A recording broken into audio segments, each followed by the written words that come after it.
परमात्मा ने एक चित्रकार के रूप में इस संसार रूपी चित्र को बनाया और इसमें तरह तरह के रंग भर दिए और इस चित्र को इतना सुंदर, इतना लुभावना बना दिया कि इंसान इसकी चकाचौंध को देखकर भ्रमित हो गया। वह आया किस लिए था कि परमात्मा ने उसे भेजा था किसी एक खास मकसद से, कि ताकि वह उससे मिल सके और आवागमन के चक्कर से छुटकारा प्राप्त कर सके। लेकिन वह इस सृष्टि चक्र में आकर संसारिक वस्तुओं में इतना लिप्त हो गया कि वह उस परमात्मा की भक्ति को भूल गया और इन संसारिक वस्तुओं को वह सोचने लगा कि यह सब मेरा है। वह भूल गया कि एक दिन वह अग्नि रूपी मृत्यु उसके इस चित्र को और उसको जलाकर राख कर देगी। दुनिया का दीवाना कहे मुल्क मेरा, आई मौत सिर पर, न तेरा न मेरा। अब यहाँ पर हम विचार करें कि परमात्मा ने हमें संसार में भेजा एक लक्ष्य देकर और वह लक्ष्य की प्राप्ति संतों महापुरुषों की शरण ग्रहण करने के बाद ही हमें प्राप्त होती है। लेकिन विचारणीय बात यह है कि आज इंसान इसी चीज को भूल जाता है। लेकिन महापुरुष कहते हैं कि याद है तो आबाद है, भूला है तो बर्बाद है। जिसको याद है उस ईश्वर की, तो वह अवश्य ही सत्संग में आएगा और उन संतों महापुरुषों की वचनों को ग्रहण करेगा, अपने जीवन में उतारेगा और उस उद्देश्य को प्राप्त कर लेगा जिस कारण से उसे इस सृष्टि में भेजा गया। लेकिन जो संत महापुरुष हैं वह इस संसार में आते हैं और एक जीव भी इस संसार में आता है, लेकिन दोनों के आने में एक भिन्नता है। देखें हम कैसे।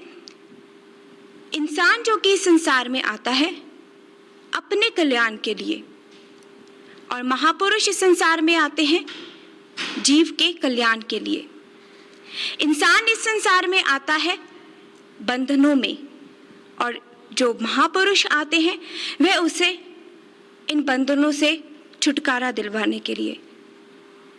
तो यहाँ पर विचारणीय बात है कि जीव इस संसार में आया, जीव का इस संसार में मानव देह को धारण करना उसका अहोभाग्य है।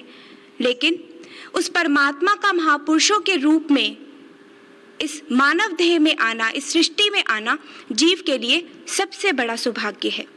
और हमारा इतिहास भी इसका साक्षी है कि जब जब भी इस संसार में अधर्म बढ़ा या पाप बढ़ा, अत्याचार बढ़ा, तब तब वह परमात्मा इस धरा पर अवतरित हुआ और इसी भूले हुए इंसान को समझाने के लिए वे कभी सत्संग के माध्यम से, कभी भजनों के माध्यम से, कभी कथा कहानियों के माध्यम से समझाने के लिए समय समय पर आया। और एक इंसान को वे अनेकों दृष्टांतों और उदाहरणों के माध्यम से भी समझाते हैं जो कि एक आम इंसान के रोजमर्रा के जीवन से उद्धृत हुए हैं। और इसी श्रृंखला में एक संत हुए, संत कबीरदास जी। संत कबीरदास जी ने बहुत ही आम तथा स्पष्ट भाषा में इसी भूले हुए इंसान को समझाने की चेष्टा की अनेकों वाणियों के माध्यम से। जैसा कि उन्होंने अपनी वाणी में लिखा, तृष्णा अग्नि प्रलय किया, तृप्त न कबहू होए, सुर नर मुनियो रंग सब भस्म करत है सोए। वे इस दोहे के माध्यम से हमें क्या समझाना चाह रहे हैं कि तृष्णा अग्नि प्रलय किया। वे कहते हैं कि यह जो एक तृष्णा है ये एक प्रकार की अग्नि के समान है जिसने कि इस संसार में प्रलय मचा रखी है और सभी इसी के मारे मर रहे हैं। अब यहाँ पर हम देखें, कबीरदास जी ने, संत कबीरदास जी ने यहाँ पर एक शब्द का प्रयोग किया। उन्होंने कहा कि यह जो तृष्णा जो कि अग्नि के समान है, प्रलय मचा रखी है, अर्थात उन्होंने एक प्रलय शब्द का अर्थ किया। अब हम इस पर जरा गौर करें कि प्रलय शब्द का अर्थ क्या है। प्रलय का अर्थ तबाही, विनाश मचाना। और यह दो प्रकार की होती है, एक होती है बाहरी प्रलय और दूसरी होती है आंतरिक प्रलय। बाहरी प्रलय और आंतरिक प्रलय जिनका काम एक ही है, तबाही या विनाश। अब हम देखें कि बाहरी जगत में जब कहीं प्रलय आती है, हम देखें जैसे कि पानी है, जब वह अपनी सीमाओं को तोड़कर बाहर आ जाता है तो वह क्या करता है? चारों ओर खलबली मचा देता है, चारों ओर तहस नहस कर देता है। जैसे कि हमारे समक्ष एक उदाहरण भी है जीता जागता, ओडिशा। ओडिशा में जब बाढ़ आई, जैसा कि आप सभी को पता है, कुछ समय पहले जब वहां पर बाढ़ आई तो क्या हुआ? लोगों के घर बह गई, बड़ी बड़ी इमारतें एक ही पल में मिट्टी की ढेरी बन गई। कितने ही लोग मृत्यु के घाट उतर गए, कितने ही फसलें खराब हो गई। सभी लोग एक एक अन्न के दाने को मोहताज हो गए, इतनी बुरी दशा हुई। कहते ठीक ऐसे ही हमारे आंतरिक जगत में भी प्रलय आती है। कैसी प्रलय? तृष्णाओं और इच्छाओं की। कहते जब इंसान के भीतर में एक के बाद एक इच्छा उत्पन्न होती रहती है और उसकी कोई सीमा नहीं रहती, तब वह कहां बढ़ता है? विनाश की ओर, पाप की ओर। और उस समय वह कोई भी बुरे से बुरा काम करने पर भी कतराता नहीं है, डरता नहीं है। तो यहां पर कबीर दास जी ने समझाया कि प्रलय शब्द का अर्थ, जिसका कि काम एक ही है, तबाही और विनाश। दूसरा शब्द कबीर दास जी ने यहां पर जो कि प्रयोग किया, वह क्या है? वह है अग्नि। अब हम देखें, जब कहीं पर अग्नि भड़क उठती है तो क्या होता है?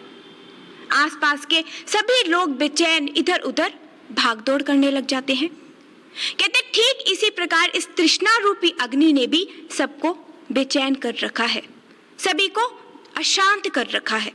और दूसरा हम देखें, अग्नि में जो कि पहले ही भड़क रही है, अगर आप उसमें और ईंधन डाल दें और घी डालें तो क्या होगा? वह और प्रचंड होती चली जाएगी। ठीक ऐसे ही तृष्णा रूपी अग्नि भी इस संसार के भोगों को भोगते रहने से और प्रचंड होती चली जाती है और तीव्र होती चली जाती है। एक ख्वाहिश पूरी होती नहीं कि इंसान के सामने और सैकड़ों हजारों ख्वाहिशें उसके सामने उठ खड़ी होती है। और इसीलिए कहा गया कि जिन्हें अपनी ख्वाहिशों की परवरिश मंजूर है, मार्फत का रास्ता उनकी समझ से बहुत दूर है।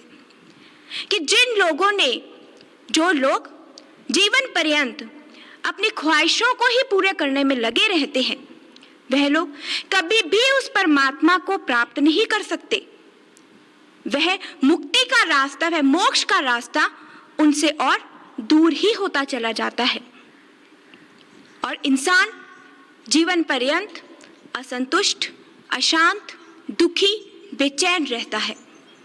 इसलिए कहा गया है कि more desires than less contentment, less desires than more contentment, no desires than absolute contentment। अर्थात कि इंसान के भीतर जितनी अधिक इच्छाएं उत्पन्न होगी, वह उतना ही कम शांत रहेगा, संतुष्ट कम रहेगा। और यदि इंसान के भीतर में कम इच्छाएं उत्पन्न होती है तो वह थोड़ा सा संतुष्ट हो सकता है, थोड़ा सा सुख को प्राप्त कर सकता है। लेकिन जिस व्यक्ति का अंतःकरण उन इच्छाओं और तृष्णाओं से रहित हो जाता है, जिसके भीतर में कोई इच्छा या तृष्णा शेष ही नहीं रहती, वही व्यक्ति सही मायने में असली संतुष्टि को, उस असली आनंद को, उस असली सुख को प्राप्त कर सकता है। बादशाह सिकंदर, जिसके बारे में आप सभी ने सुना होगा, बादशाह सिकंदर कहते कि जब वह पूरे संसार पे विजय पा लेने के बाद अपने देश वापस यूनान लौटा, तो वहां पर बादशाह सिकंदर के साथ उसके जो उस्ताद थे अरस्तु, जो कि एक बहुत बड़े विद्वान और फिलोसोफर थे, उन्होंने क्या देखा कि सिकंदर बड़ा ही दुखी है, उसके मुख पर कोई प्रसन्नता के चिन्ह नहीं है। अब जब अरस्तु ने यह देखा तो वह बड़ा ही हैरान हुआ और जाकर सिकंदर से क्या कहता है कि ऐ सिकंदर, मैं देख रहा हूं कि तुमने इस पूरे संसार में विजय हासिल कर ली। आज चारों ओर तुम्हारी विजय का झंडा लहरा रहा है, लेकिन इतनी बड़ी खुशी हासिल कर लेने के बाद भी तुम्हारे मुख पर कोई प्रसन्नता के चिन्ह नहीं है। तुम दुखी लग रहे हो। आखिर इसका कारण क्या है? किस कारण से तुम दुखी हो? तो तब वहां पर सिकंदर ने आगे से क्या जवाब दिया? वे कहते हैं कि अरस्तु, माना कि मैंने पूरे संसार पे पूरे संसार पे विजय प्राप्त कर ली, लेकिन दुख मुझे यदि है तो केवल मात्र एक बात का कि अब इस संसार में ऐसी कोई विलायत शेष नहीं रह गई जिस पर कि मैं अपने विजय का झंडा लहरा सकूं। कहने का भाव यह कि सिकंदर के मन में जो तृष्णा थी वह ज्यों की त्यों ही बनी रही। सब कुछ पा लेने के बाद भी उसके मन से तृष्णा नहीं गई, वह समाप्त नहीं हुई। और यही हालत आज हर इंसान की है। आज हर इंसान, एक इंसान है जिसकी इनकम 10,000, 15,000 की है और उसमें उसका जो जीवन है वह अच्छा खासा चल रहा है, लेकिन उसे भी संतुष्टि नहीं है।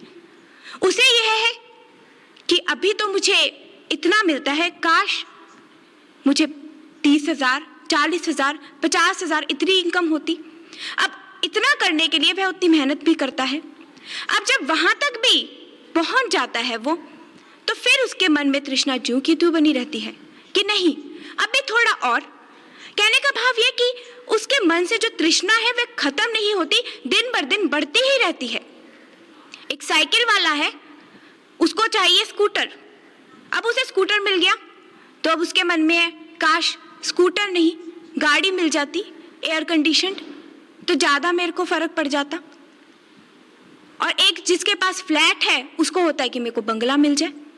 कहने का भाव ये कि जितना है, जिसमें हमारा गुजारा चल रहा है, हमें उसमें भी संतुष्टि नहीं, हमें होता है कि हमें और मिल जाए और मिल जाए। और यही हमारे दुख का कारण है, यही हमारी असंतुष्टि का कारण है। इसलिए कहते हैं जब एक हुआ तो 10 होते, अब 10 हुए तो 100 की इच्छा है। 100 पाकर भी संतोष नहीं, अब सहस्त्र हुए तो अच्छा है। ऐसे ही करते करते राजा के पद पर पहुंचा है, पद पाकर भी संतोष नहीं, ऐसी यह डायन तृष्णा है। इसलिए इस तृष्णा को डायन कहा गया। और यही नहीं, यही कि इंसान को मिल जाए तो भी वह दुखी, ना मिले तो भी वह दुखी। इसलिए कहा गया कि there are 2 tragedies in life. One is to lose your heart's desire and the other is to gain it. कि इंसान के जीवन में दुख है 2 तरह के। पहला तो यह है कि उसके भीतर जो इच्छा है, यदि वह इच्छा पूर्ण नहीं होती तो भी उसे दुख है, और यदि वह इच्छा पूर्ण हो जाए तो भी उसे दुख है, क्योंकि अब उसके मन में और इच्छाएं हैं, अब वह उसे पूरा करने की सोच रहा है। और यह हालत आज 1 या 2 इंसान की नहीं, आज यह हालत हर इंसान की है। हर इंसान उस तृष्णा रूपी अग्नि को बुझाने की बजाय और बढ़ा रहा है। वह कैसे? जिस प्रकार एक लहलहाती खेती की शुरुआत भूमि में बोए छोटे से बीज के द्वारा शुरू होती है, ठीक उसी प्रकार इंसान जो कि अपने आप को सुख और दुख रूपी लहरों में खड़ा पाता है, उसकी शुरुआत भी हमारे मन रूपी भूमि में बोए बीज रूपी कल्पनाओं से शुरू होती है। जब हम अपने इंद्रियों के वशीभूत होकर, उनसे रीझ कर किसी चीज को देखते हैं या उसका स्पर्श करते हैं या उसके बारे में सुनते हैं, तो हमारे मन में उस चीज के संबंध में इच्छा यानी कामना उत्पन्न होती है। और अब जब हमारे मन में वह इच्छा या कामना उत्पन्न होती है तो हम देखें कि हमारे भीतर में मात्र एक समय में एक इच्छा या एक कामना उत्पन्न नहीं होती, अनेकों इच्छाएं होती हैं। लेकिन उनमें से कुछ ही ऐसी इच्छाएं जो हमारे मन में बार बार उठती हैं, बार बार जन्म लेती हैं, वही इच्छाएं एक दिन संकल्प का रूप धारण करती हैं। और कहते हैं जब इंसान किसी चीज का संकल्प करता है तो वह उसे एक ना एक दिन कर ही डालता है और वही हमारा कर्म बनता है। और फिर वही कर्म हमारा भाग्य बनकर हमारे सामने आता है। जैसे कि हम देखें व्यवहारिक तौर पर एक बच्चा जो कि स्कूल में पढ़ता है, वह स्कूल में जाता है, घर में है, टीवी देखता है और टीवी में वह क्या देखता है, उसने कोई फिल्म देखी या कुछ भी देखा, उसमें देखा कि उसमें कुछ लोग ड्रग्स ले रहे हैं। अब वह लोग ड्रग्स ले रहे हैं और वह क्या देख रहा है कि वह जब ड्रग्स लेते हैं तो उनको एक अजीब सा नशा, एक अजीब सी मस्ती आ रही है। जब उसने यह देखा तो तुरंत उसके मन में एक इच्छा उत्पन्न हुई कि आखिर इसमें ऐसा क्या है, आखिर इसमें ऐसी क्या चीज है कि जो कि वह इसका उपयोग कर रहे हैं। उनको उसमें ऐसा क्या नशा है जिसको लेकर उनको ऐसी मस्ती सी आ रही है। स्कूल में जाता है, स्कूल में भी उसको कुछ ऐसा पता चलता है कि ड्रग्स है, उसको लेने से ऐसा होता है, अजीब सी मस्ती आती है, कुछ पता नहीं चलता ये वो। लेकिन वो उसका जो नेगेटिव एस्पेक्ट है वो उसको नहीं देख रहा, वो सिर्फ ये देख रहा है कि एक मस्ती सी चढ़ती है, एक अजीब सा नशा, एक धुआं सा उठता है, बस ऐसा सा वो कुछ देखता है। अब उसके मन में इच्छा हुई कि काश मैं भी इसका उपयोग करके देखता। यहाँ पर हम देखें एक इच्छा ने जन्म ले लिया, लेकिन आप कह सकते हैं कि एक बंदिश के कारण, कुछ रिस्ट्रिक्शंस के कारण वह उस चीज को प्राप्त नहीं कर पाता। लेकिन जब वह बड़ा होता है, थोड़ा और बड़ा होता है, जब वह कॉलेज में जाता है जहाँ पर उसे स्वतंत्रता मिलती है, जहाँ पर उसे कोई रोकने या टोकने वाला नहीं होता, तब वह इच्छा जो कि उसकी रह गई होती है, जो उसको बार बार उसके मन में उठ रही होती है, वहां पर वह उसको कर्म का रूप देता है, उसका उपयोग करता है। अब यहाँ पर हम देखें एक इच्छा ने जन्म लिया और उसने उस इच्छा का संकल्प धारण किया और उसे कर्म का रूप दिया। अब हम देखें कि वही कर्म उसका भाग्य बनकर कैसे सामने आएगा। अब विचार करें, ये जो ड्रग्स है ये कोई अच्छी चीज तो नहीं है तो यह बुरी ही। अब उस चीज को प्राप्त करने के लिए, क्योंकि हम जानते हैं कि जब एक व्यक्ति जो हमें कहते हैं ड्रग एडिक्ट होता है, जब उसको ऐसी आदत पड़ जाती है तो वह उसके बगैर रह नहीं पाता और उसे प्राप्त करने के लिए वह कुछ भी कर सकता है। अपने ही घर में चोरी करता है और यहाँ तक कि जरूरत पड़ने पर किसी का वह कत्ल भी कर देता है पैसों के लिए, क्योंकि उसे ड्रग्स चाहिए, क्योंकि उसके बगैर वह जी नहीं सकता। और वही जब वह ऐसे कोई गलत काम करता है तो फिर उसके पश्चात क्या होगा, उसकी तमाम जिंदगी, उसका जो पूरी जिंदगी उसके सामने जो पड़ी थी वह अंधकार में विलीन हो जाती है। जेल में उसको जाना पड़ता है, क्योंकि चोरी करेगा या किसी का कत्ल करेगा तो उसे शाबाशी तो मिलने से रही, पुलिस उसको पकड़ के ले जाएगी, न जाने कितने उसको साल उस जेल में व्यतीत करने पड़ेंगे, अर्थात पूरी जिंदगी उसकी एक तरह से खराब ही तो हो जाती है। और अब आप विचार करें कि यहाँ पर इंसान के भीतर जो इच्छाएं जन्म लेती है, जरूरी नहीं है कि जो भी इच्छाएं उसके मन में उत्पन्न होती है वह सही हो, और जितनी भी इच्छाएं जन्म लेती हैं वह पूरी भी होती चली जाए। और यही इंसान को सोचना चाहिए कि वह जो उसके मन में इच्छा उत्पन्न हो रही है क्या वह सही है भी कि नहीं। अगर वह सही नहीं है तो उसका परिणाम उसको भुगतना पड़ेगा, यदि वह गलत है तो उसका परिणाम भी गलत ही भुगतना पड़ेगा। और दूसरा हम देखें, इसी पर एक छोटा सा वाक्य आता है। एक बार एक बूढ़ा व्यक्ति जो कि ज्वर से पीड़ित था और रास्ते से गुजर रहा था, उसने अपने सिर पर बोझा लादा हुआ था, चलता जा रहा था, बड़ा ही दुखी था, बड़ा ही जिंदगी से परेशान था, मन में विचार चल रहा था कि हे परमात्मा, कैसी जिंदगी दी है, इससे अच्छा तो तू मुझे मौत ही दे देता। मन में यही एक विचार। और अब जब वह चलता जा रहा था तो उसे थकावट महसूस हुई। उसने विचार किया, क्यों ना एक पेड़ की छांव के नीचे बैठकर मैं थोड़ा आराम ही कर लूं। पेड़ के नीचे गया, अपने सिर से बोझे को उतारा और नीचे रख दिया।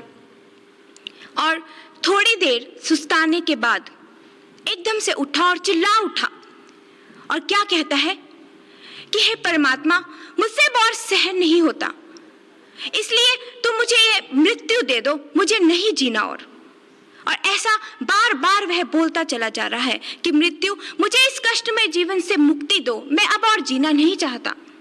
और कहते हैं कि जब उसने ऐसा कहा तो उसी समय क्या हुआ कि यमराज उसके सामने तत्काल प्रकट हो गए। अब जैसे ही यमराज उसके सामने आए तो वह एकदम से घबरा गया, एकदम से थर-थर कांपने लगा और मन में विचार करने लगा कि ये इतने भयंकर और विकराल रूप वाला यह कौन है। अब कांप रहा है और डरते डरते पूछता भी है कि भाई तुम कौन हो। तो आगे से यमराज मुस्कुराते हुए कहता है कि मैं वही हूं जिसे तुमने अभी याद किया था, अब मैं तुम्हारी इच्छा को पूर्ण करने के लिए आया हूं। अब जैसे ही यह सुना, उसकी एकदम से कोई सुध बुध ना रही और जोर जोर के कांपने लगा, एकदम से डर गया कि यह क्या हो गया। अब मन में विचार करता है कि क्या करूं, और एकदम से क्या करता है कि कहते हैं कि अरे ये आप क्या कह रहे हैं, आप जो सोच रहे हैं ऐसी कोई बात नहीं है।